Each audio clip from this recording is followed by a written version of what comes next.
Beautiful, beautiful, beautiful. I'm learning about my twin-keeled boat that it's not the fastest in the race when the wind is like this. 4 to 6, 7, 8 knots. Very close haul, which is always a challenge for anything but a one-keeled boat.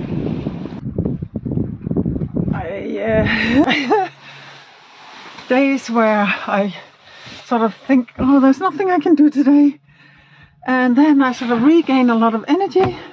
Yeah, this is a very messy cabin on my daughter's. Don't want to go there now.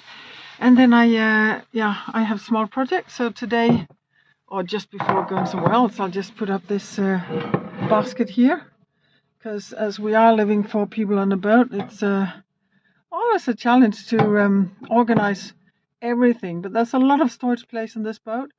But I also want to make it easier for my teenagers, for them to maybe stay a little bit more organized.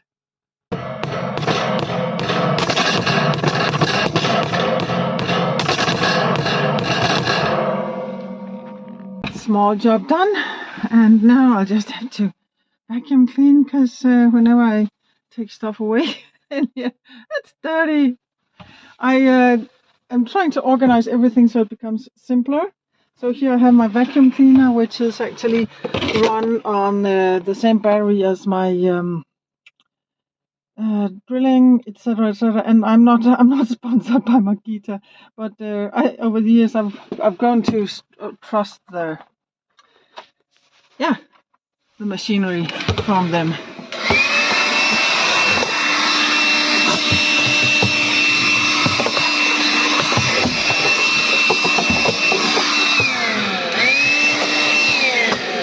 And the engine for my bow thruster, and here's the tube for the bow thruster that goes through the front of the boat, and then there's a propeller inside driven by this engine, and it's under the cabin floor here, and that's just vacuum cleaned. And then I found two Halloween skeleton heads that I bought for my daughter for Halloween, and they had just been gone. I found them down here. Very, very strange. I don't have an explanation for that, but at least we found them now. Mystery solved. And then I have this spray, electronic spray, that should be good for corrosion, etc. So I'll just spray here. I always feel kind of worried when I spray something on contacts and connections, but I know that it's supposed to be good, so I just do it until I have determination to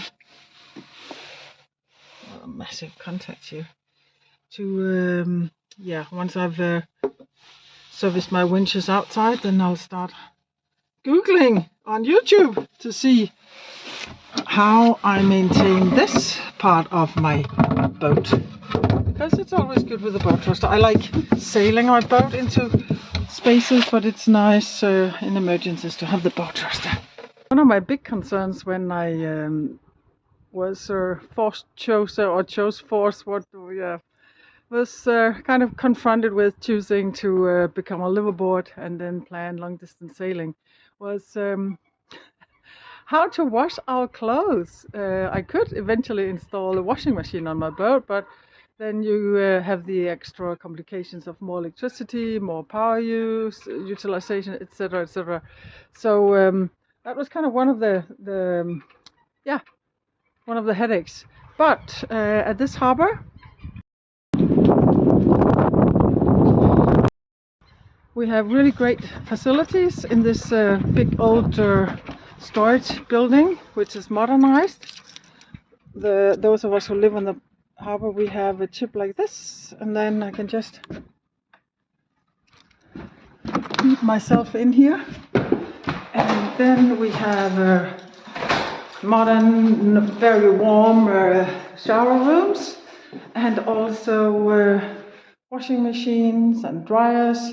So yeah, that's part of boat life as well. That sometimes you need to do the very ordinary tasks and very unexciting tasks and not very adventuresome tasks of having your clothes cleaned. And we do, of course, pay for this via our half annual harbor fee. And it's kind of a corporation, not that we sort of own anything here, part ownership here, but we all help each other keeping it clean.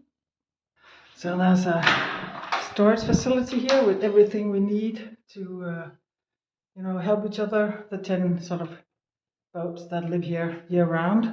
I'm only here in the wintertime, where we kind of, help each other to keep it clean. I did it. I'm about to service my winches today, and I just disassembled one of them. And of course, I haven't put them back together again, but I'll take one at a time. And I really just step by step follow the instruction or the service videos on YouTube. So thank you so much for all the sailors who came before me.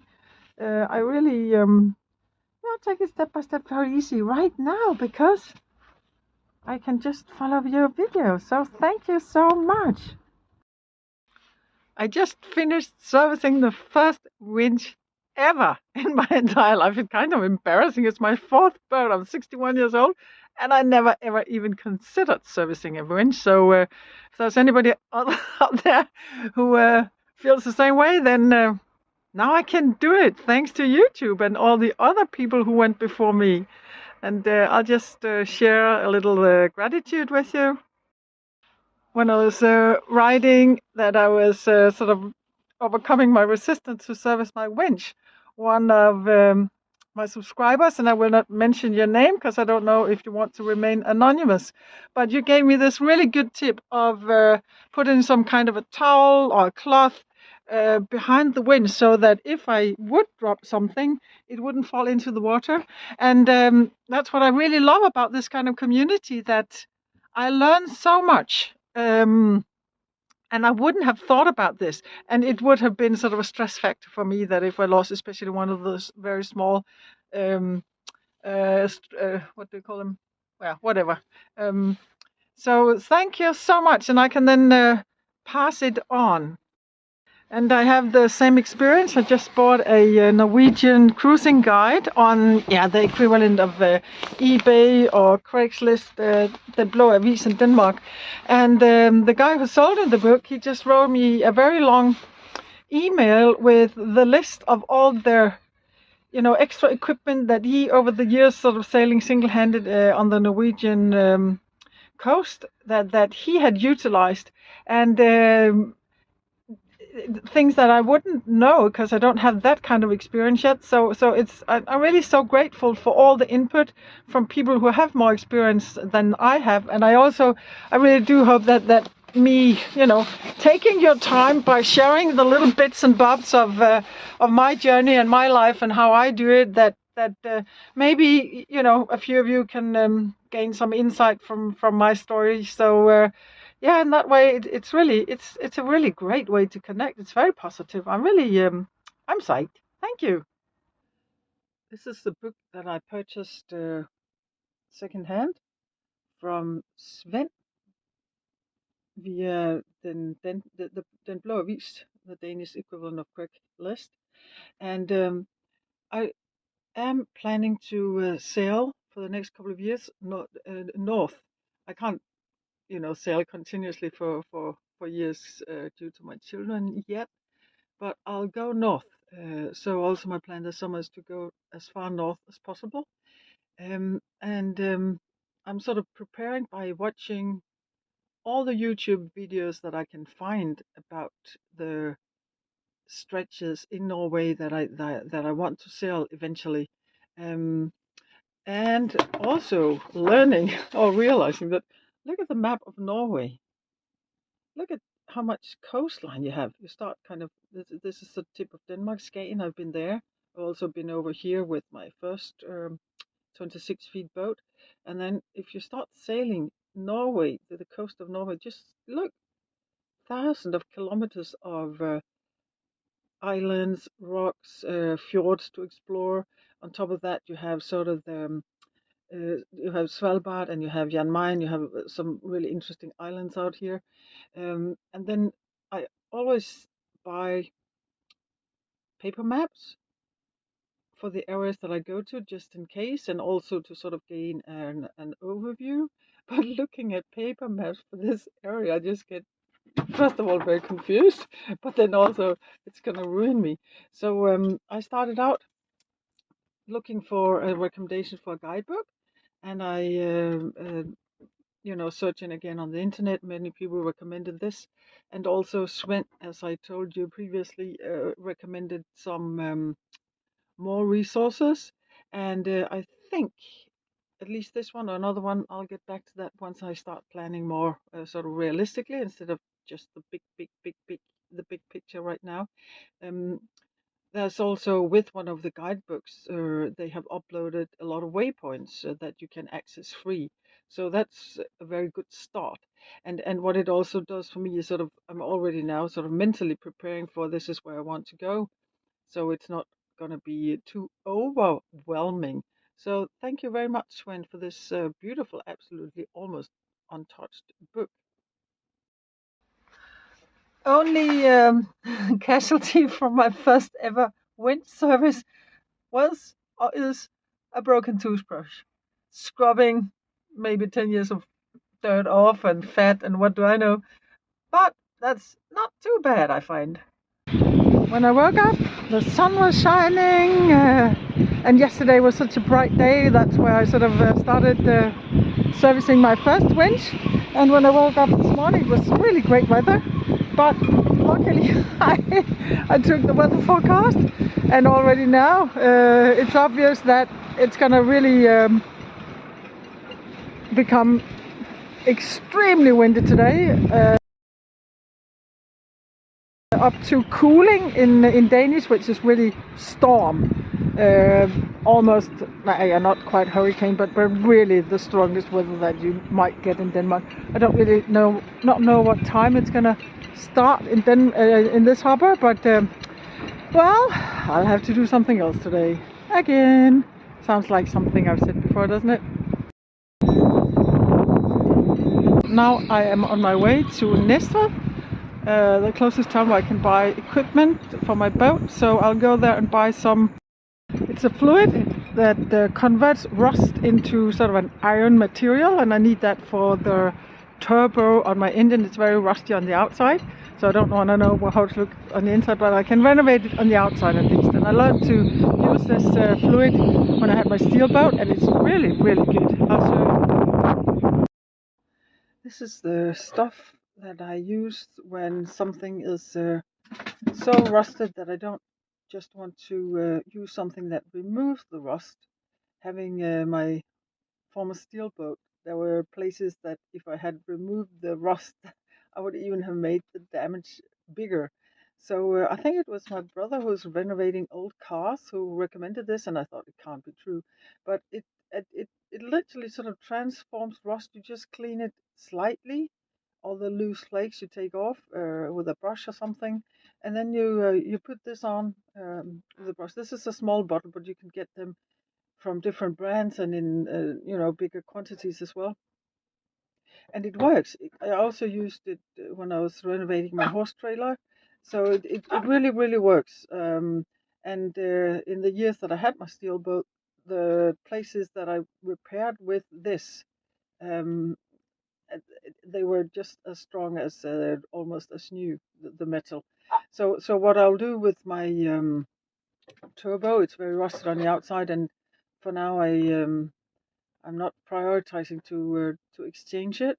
So I'll service it or maintain it as good as possible, and I'll just sort of brush off the surface rust. Then I'll put this on. I think you have to do it a couple of times. It all says on the back side. And then I know that after, when it's hardened, then I can paint it, and then I kind of keep a few millimeters of the material instead of getting rid of that rust. So and again, I'm not sponsored, but I'm really, really loving this, and I have great experiences with it, so I can only recommend it. There's, I think, also, yeah, I think it's sort of an orange brand, more American. I should have taken a picture of that actually, but yeah, at least now I pass this on, and yeah, if you have rust anywhere that you don't want to remove entirely, this really does the job, and then you can paint on top of it afterwards. Today I'll share some of the walks that I am sort of confronting myself, sort of, yeah, setting myself up to take until I can go sailing. And today it's a very beautiful sunny day, but I have 3 teenagers at home and they don't want to go sailing. So what to do? So yeah, I'll take you to Glenøy, which is about 8 kilometers from where the boat is. I can also sail towards Glenøy. I'm passing it every time I sail from my summer harbor to my winter harbor and vice versa. And it's actually, you know, quite uninhabited. There's a lot of houses and farms, small farms, etc. But once you get to the waterfront, there's these cliffs, and what are they? They're about 7 meters high. So they do give kind of that sort of remote wilderness impression. And today it's the 4th of February, and it's absolutely gorgeous because the sun is out for once. And that sort of really turned my whole mindset into, you know, towards focusing in towards spring and possibilities, and yeah, giving a lot of energy. And of course the dogs are enjoying being away and also being able to roam freely. One of the advantages of Denmark is we have a lot of sandy beaches. We're surrounded by water, lots and lots of islands, where especially the west coast have a lot of sandy beaches. This is covered with seaweed for now, and it's not a sort of beach where the commune comes and takes away the seaweed, but we really do have a lot of very, very beautiful sandy beaches. It's not Yosemite, but it's all right. It's actually all right.